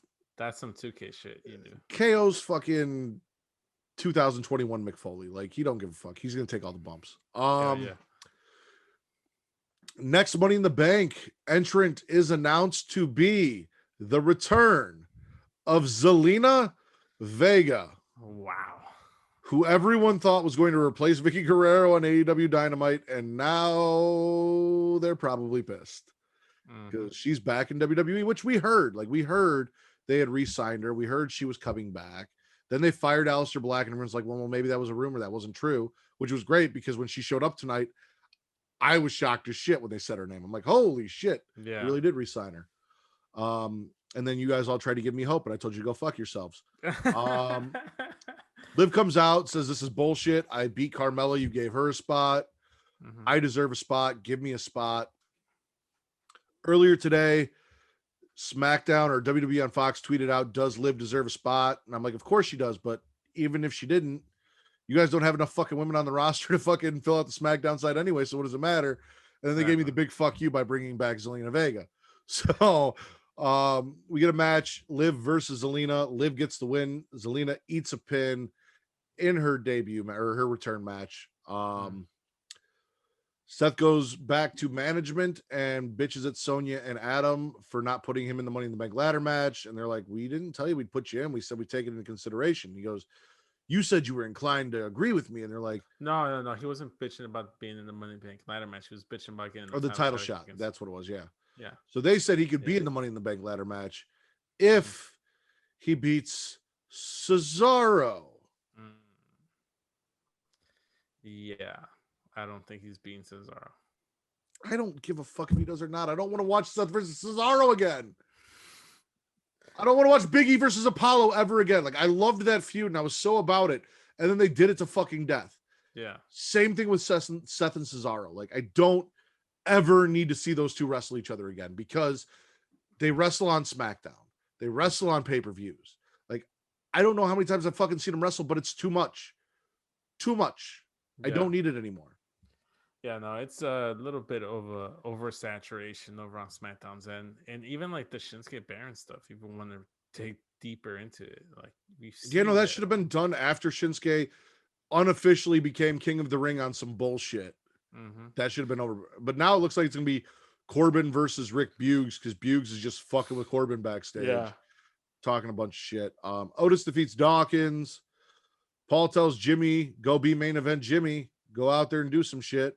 So Jimmy calls out Edge, and Edge is like, well, Roman set a trap, but it wasn't a trap for me. It was a trap for you. And then proceeds to beat the fuck out of quote unquote main event Jimmy Uso. Also says, what happened? Nobody's bitch. Now you're Edge's bitch, or now you're Roman's bitch. Yeah. Look at you out here, blah, blah, blah, blah. What are you swallowing from SmackDown? I want to go ahead and swallow like down in the gutter, down in the dumps, Baron Corbin. I don't know what the direction is for Baron Corbin, but they did him so dirty because he's walking out. He's already looks like he hasn't shaved or cut his hair in like weeks ever since he's lost that crown. He comes out to the King Corbin entrance, and then the announcer's like, coming out, King. I'm sorry, Baron Corbin, and they just cut off his music. He just looks so dejected. Them towing his car, like, I fucking love this. I don't know where they're going with this, but hopefully at least it's something interesting for Baron Corbin because I genuinely like Baron Corbin as a wrestler. He has some really cool moves, and the days, the deep six, that sliding under the turnbuckle clothesline thing that he does. I don't like that. Just like I didn't like that stupid fucking clothesline that Dean Ambrose always did, because it's cool as a spot in a match, but when you make it part of your move set and you do it every match, it loses its luster. Fair point. Neither here nor there. No, I'm with you. I actually have a Baron Corbin t-shirt. Like, I bought one at one point. I was a Baron Corbin fan up until the dog food shit. And then I was like, well, I kind of fuck this guy. Yeah. I think once he turned into King Corbin is when I stopped being invested into Corbin. going with more stuff that I'm swallowing. I'm gonna swallow that Kevin Owens Sami Zayn match, because goddamn, like, It's Kevin Owens, Sami Zayn. It's gonna be a fucking banger. yeah, it's like I get your case for the triple threat tag match to be the best match of the week, but I think maybe for me this one is just slightly better. I might have to go back and watch the triple threat tag match just in case, but I feel like it's a close. So These matches are close. here's where I'm at. Mm-hmm. I don't like the way they do last man standing matches now because I feel like they do way too many spots of an 8 or a 9 count. Mm-hmm. Also, I'm giving a triple threat tag team match, which is a traditional, it's a triple threat, but it's a traditional tag team match, Mm-hmm. the spot over a gimmick match because they didn't have gimmicks in the tag team match. Like they didn't have tables to work with or any of the extra bullshit. Like it was straight up tag team wrestling match and the women killed it. So that's where I'm at as far as this was a Yeah. singles gimmick match. I loved what Kevin and Sammy did. I just don't like how many times they bastardized the 10 count. Like, give me a legit spots, a couple legit spots where these guys are knocked out and can't get up to 10. I don't want 40 fucking 10, almost 10 counts throughout the match. I know Yeah, why they no. do it, but it's again oversaturated to me. Like they do it too much. It is like you have to make it realistic. If you hit them with like a whatever move, like sprinkle in some 3 counts, like getting up at 4 counts or 5 counts, 6 counts. Like as you gradually go throughout the match, that's when it's getting harder to get up. And there were like after he went through the double tables, him getting up after 9 seconds, like a 9 count is 9 seconds. Like yeah. Like I'm glad KO won, and I'm glad KO is going to be in this, even though KO is not a guy who's never won a title before. Like he's been Universal Champion. Like good for KO. I honestly would have preferred Sammy because Sammy hasn't held a heavyweight singles title. True. I'm with you though. Outside of that one gripe that I have, and that's not about this match, that's about all last man standing matches lately. It was a damn good match. Anything else? I want to swallow the whole interaction between Bianca Belair and Bayley because the build up to an I Quit match. I think they built it as the first ever I Quit women's match in like years. I think like the last one that might have happened was maybe like Molly Holly, like back in the day in the 2000s. Yeah, they said it was a long time. That it's been a long time, like 15 years or something like that, since there's been an I Quit match for the women's title. Yeah, so it's pretty freaking cool to see a women's I Quit match, and I feel like these two women are gonna tear it down, and again, a great way to set up Bayley versus Bianca, because I know we were just talking about like oversaturation and seeing the same matchups multiple times, but I feel like there's been a story told as to why there's multiple matches with Bayley and Bianca. The first time, Bayley's saying that like the ponytail and like doing standard heel stuff, but also it's mainly just because SmackDown right now doesn't have the depth to like have a new challenger for Bianca Belair. So yes and no. I was over Bayley and Bianca. What is with you today? I don't know. I was over them for that second match. I was like, she beat Bayley. We need to move on, build her new opponent. I didn't want to see her fight Bayley again.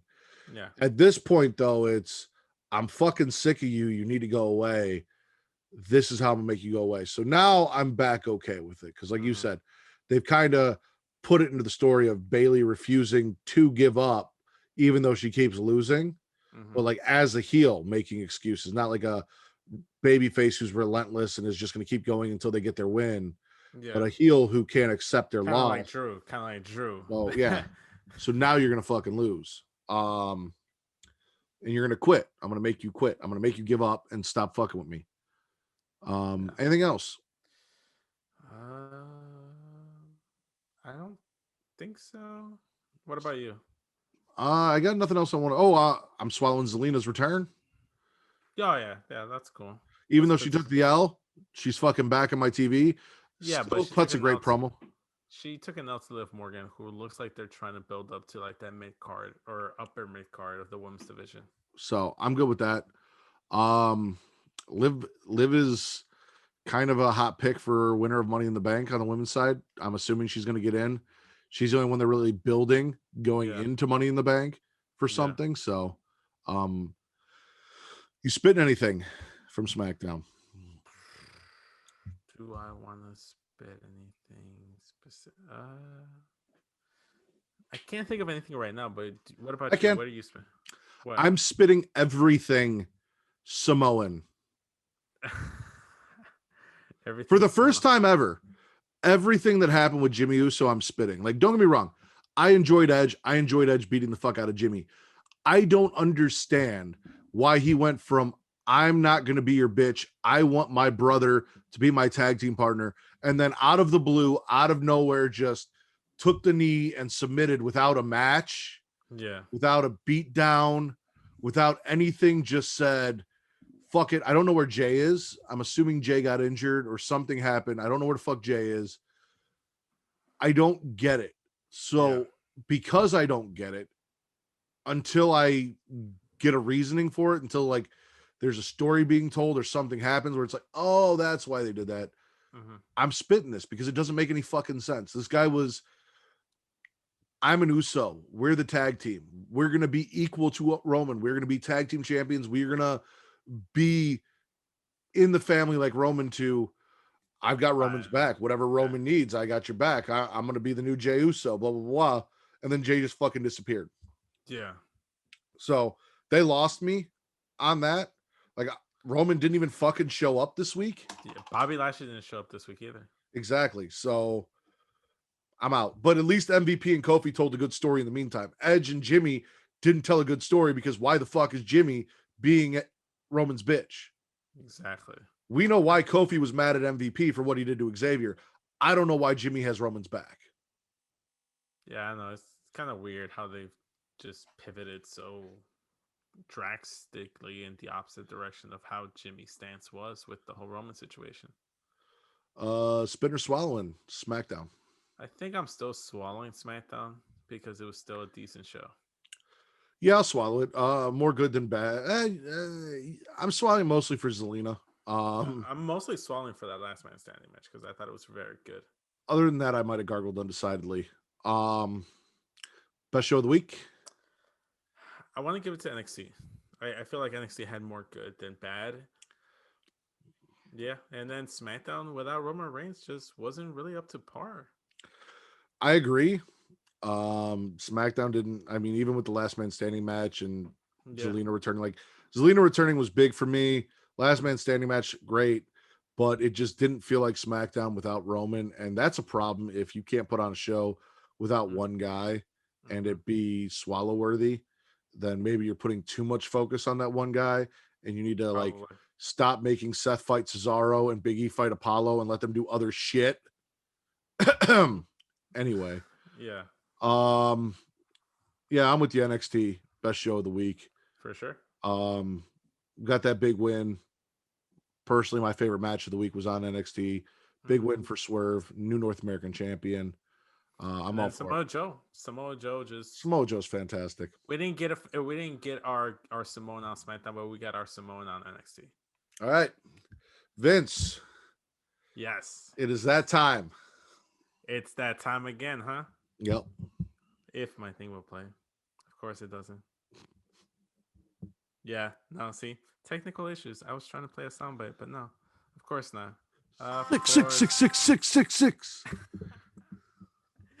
Yeah. So once again, it was because it was requested, right? To talk about the greatest. That is correct. Through our Patreon, the requested subject this week was best Money in the Bank cash-ins. That we talk about our favorite Money in the Bank cash-ins, and we decided to roll it into a Vince's 6-star picks. Yeah. So with so do you want me to just list mine off, or do you want to go with yours? Do yours. Talk about why. And then I'll see what I have on my list. If there's something on my list that I agree with you on, I'll talk about it a little bit. And then I'll give you what's on my list that you didn't talk about. Okay, bet. So with that being said, guys, let's start off 6-star picks. I got it.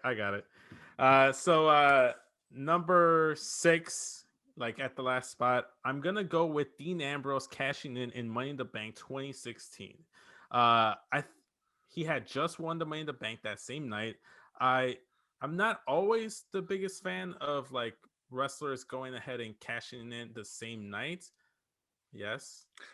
Oh, you talked about that big time last week. You were hot about that. But I will say this. I went and looked Mm-hmm. at every Money in the Bank cash in and how long they held it. Very rarely, Yeah. Vince, Yeah. has someone held it for more than maybe a couple months. Very Okay. rarely have there been long cash ins, Mr. I remember when everyone held it, but no, everyone didn't fucking hold it for a long time. Like a couple guys did, and Yeah. that was it. Okay. But again, I think the only people that have cashed it in the same night are, if I'm not mistaken, was Kane that did it first. Bailey did it on Charlotte, and Alexa did it in Chicago against like in that triple threat. It like no, it didn't. She didn't turn into a triple threat. She got Nia and Ronda Rousey disqualified, so she could cash in on Nia. But I went with number 6 with Dean Ambrose here because he had just won the briefcase that same night, and it was just like a surprise. Like it was just a surprise. The pay per view beforehand, Seth Rollins made his return. He attacked the then champion Roman Reigns. He had the match with Roman. He just won the WWE Championship. Dean Ambrose comes out of nowhere. Like his music plays. Seth's expecting him to come from the front. He comes and attacks him from behind with the briefcase, hit him with the dirty deeds, cashes it, and just cashes in, wins the championship right then and there. I love the little simple detail that Roman walked in as champion, lost the title to Seth, and then Dean Ambrose cashed in. All 3 members of the Shield held the WWE Championship within a span of like a few, like 30 minutes. And I think that's just like a small little tidbit in WWE history that you just kind of need to know. And I thought it was a really cool one because I didn't really see it. And at that point, I wasn't jaded on Dean Ambrose or Jon Moxley. So I was actually happy for the man to win this championship because I thought it was long overdue. I agree with you on everything you said. He's also on my list for the exact same reasons. I've really got, you said everything. I've got nothing to add. Those were all of the reasons why I enjoyed it. I enjoyed that version of Dean Ambrose. I really enjoyed Dean Ambrose the entire time he was in there. I Yeah. was really happy to see him get that title run.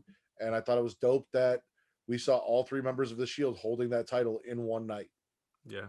So next up, number 5 is Dolph Ziggler, the Raw after WrestleMania 2013.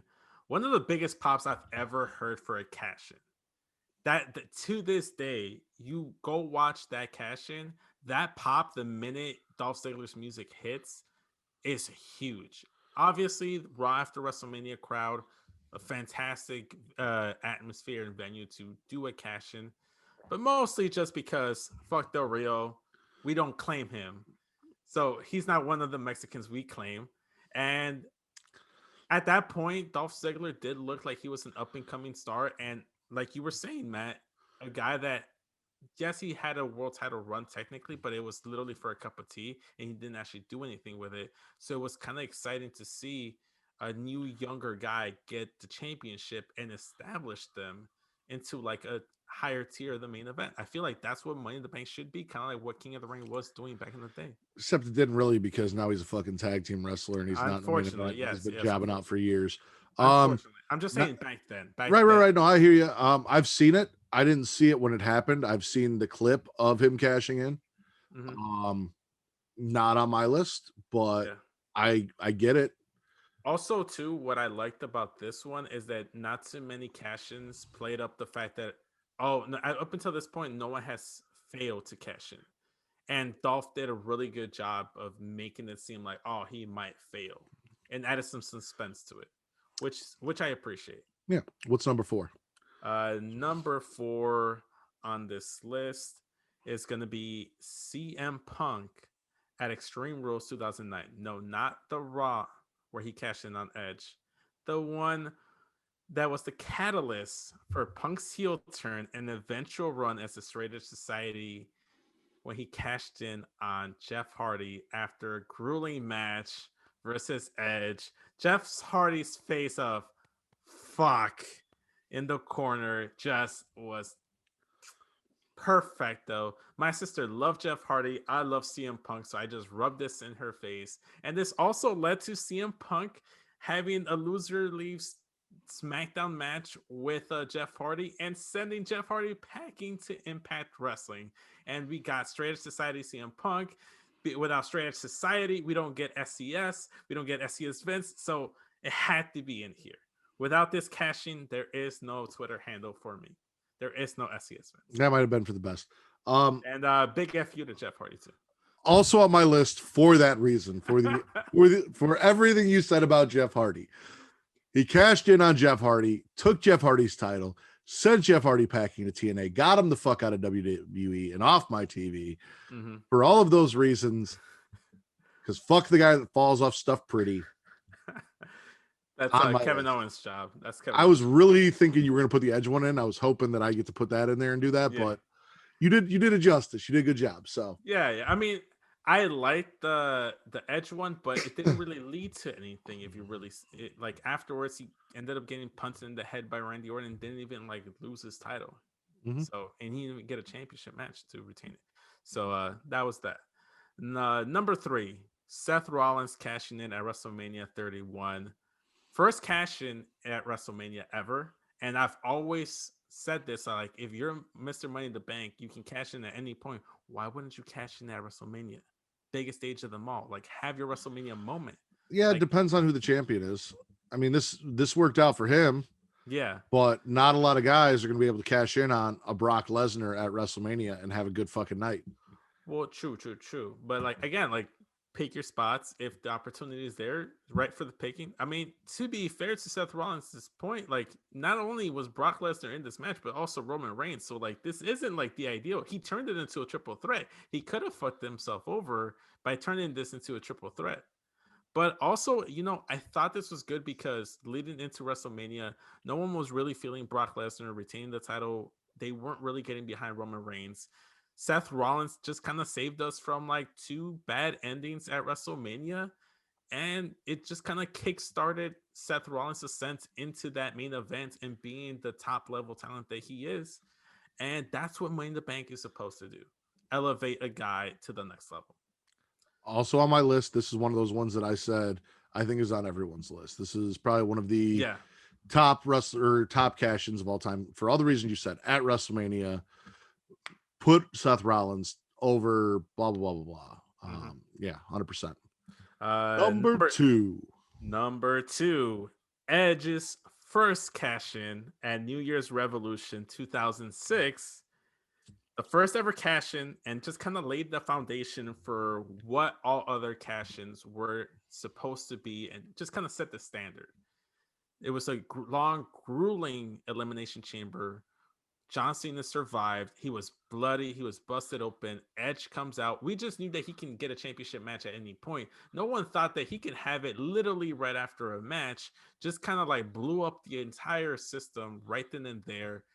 And it was great. It helped elevate Edge to that next tier, to the tier that he's at right now. Him and John Cena, that was the catalyst for John Cena Edge, a feud that I grew up watching that I freaking loved. I thought it was great. It was fantastic. And yeah, just, it's the first. And you never forget your first, Matt. I feel like you always have fond memories for your first. And Edge's cash in New Year's Revolution was up there. I wanted to put in his cash in at against The Undertaker on SmackDown after he had his match against Batista and then got laid out by Mark Henry, because the line of Michael, like was it Michael Cole or JBL, where Edge comes in, spears Undertaker after he's just demolished by Mark Henry after a grueling steel cage match on SmackDown. I just hear the line like, "Not like this, damn it, Edge, not like this."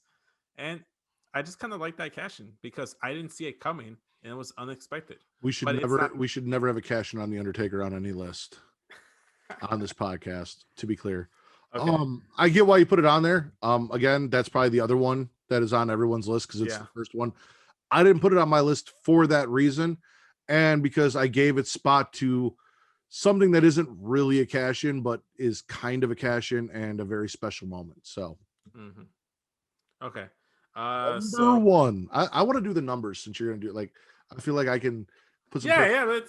Number 1. I love it because it kind of feels like a YouTube video when they do those countdown videos. Yeah, that's what I was going for. Number 1, and this is honestly the greatest cash in history. by the greatest man in wrestling history. Sheamus cashing in at Survivor Series 2015 against Roman Reigns was the greatest cash in history of WWE. Like the best Money in the Bank winner there ever is, there ever will be. God damn it. Sheamus saved us from the tragedy that was Roman Reigns' WWE Championship reign and gave us the greatest faction, the League of Nations, the lads, the founding member, the main leader. Hold on. I am not gonna let you do that. And I will let you live the gimmick and put over Sheamus, but you will not call the League of Nations the greatest faction ever with a straight face. No, sir. We are not doing that shit. And gave us the infamous Sheamus 515 shirt that I still need to get. And again, man, that was just perfect. Roman winning his match, the confetti flying down, bro kick, 1, 2, 3, Sheamus celebrating, fantastic. Perfect. I loved it. I love that you put that on your list and that you're living a gimmick. So was not on my list. So it looks like I've got 3 picks on my list that you did not have on yours. Okay. I've got Carmella cashing in. It was a contender. Reason why is this is the debut of the Iconics, and I feel like this gets brushed over. Is the Iconics debuted and dominated Charlotte, setting Carmella up, to do this cash in that she had to technically win twice because of James Ellsworth and whatever. So not only did she have to win the Money in the Bank twice, now they call her a 2-time Money in the Bank holder, which I have an issue with. No, she's a 1-time holder. She just had to win it twice. Yeah, but the Iconics debuting on the main roster, making their debut, destroying Charlotte, actually having a strong debut. And then Carmella coming in afterwards, taking advantage of that. And it helped elevate Carmella too. It put Carmella in, as you said, as it should, that women's title picture, made her women's champion. I've got probably my number 1 on this list, Rob Van Dam in Extreme Rules, cashing in on John Cena. And mostly this is for Mike because Mike lives in Michigan and I know he's a huge RVD fan, but also Extreme Rules 2 is what I'm going to call it because it was the second. RVD could not compete at the very first Extreme Rule, or not Extreme Rules. Night of Champion. One Night Stand. One Night Stand, yeah. So it's One Night Stand 2. Yeah. He could not compete at One Night Stand, which was a reunion for ECW. It was the big one, blah, blah, blah. So him cashing in his Money in the Bank, facing John Cena in the main event, that crowd, that atmosphere, the hate that they had for John Cena, throwing his shirt back at him when he tried to throw it in the crowd repeatedly, and then the pop when RVD beat him and won the WWE title. Also, the one true example of how a babyface can successfully cash in Money in the Bank, and I don't think you can redo it and have that same effect. No, you can't. Because John Cena tried to do that same shit and just didn't work, and then he failed. I agree. And RVD getting that title, like he was, of all of the people in ECW coming into WWE, he was the most main event guy on the list. Like, yeah, you brought in the Dudley Boys, you had Rhino, you even had Taz, but of all of those guys, RVD was the closest thing to a superstar that ECW had, coming from ECW to the WWE. And him getting this run as champion, beating John Cena, doing it in the ECW arena at One Night Stand after not being able to be there for the last one because he had a knee injury. The whole story, everything they did was fucking beautiful. And on top of that, if people forget, that was the catalyst for the new ECW third brand Reborn and him being crowned. Why do you got to shit on this now? Like, why do you got to take something beautiful and make it bad? Because it started off good. It didn't. It did not start off. The very first night they were on Sci-Fi, they had fucking zombies and vampires and shit. Like, it did not start off good. No. People forget that the lead up until that first episode, there was actual hype for ECW's return. Yeah, there was until it fucking happened. So that's what I'm saying. It's like it was like the final cherry on like the hype train that was the ECW revival. And my very last one, which isn't technically a cash-in, but it kind of is. Asuka becoming women's champion after winning Money in the Bank 2020. 2020. Sounds, yeah. Because she was brought down with her Money in the Bank and didn't realize that inside it what she actually had won was the championship. Mhm. So she technically cashed in the Money in the Bank and became champion. And we got the beautiful moment of her and Becky, where Becky announced to the world that she was pregnant, that she was stepping away. Um, it's a moment that's going to live in WWE history. Yeah. It is the most unique Money in the Bank match that has ever happened and will ever probably happen again, being a cinematic match. And it is one of the most beautiful moments. So while it's not technically a cash in, she won the Money in the Bank and from that became champion. So I am going to count it as her cashing in the Money in the Bank briefcase for the championship. Man, if you really look back at that cinematic Win in the Bank match, it was so good. But then No, it wasn't. I loved it. I genuinely enjoyed it. It was cheesy as fuck, and I couldn't stand it. I like the cheesy. It I was don't know, bad. man. And they also But threw Aleister Black off a fucking roof. So like it threw out Rey they Mysterio murdered Rey off. Mysterio and Aleister Black, and then they came back like fucking the Giant in WCW. Like I get you. I get you. But overall, so far solid list, man. Like we agreed on a few. We agreed on a few, but I like that. I don't think it. I don't know how you didn't see Sheamus cashing in. It was going to be number one. no, I knew that you were gonna have that on your list. I just wasn't putting it on my list, and I'm glad you did it. Like part of me was like, he's gonna mark out and do like the CM Punk thing, and he's like gonna do a real list. And then I'm like, I really do hope that he lives the gimmick and puts Sheamus on there at number one. And you did. Made me proud. So I'm glad I made you proud. I hope I made the rest of the Smackin' the Raw like fan base proud.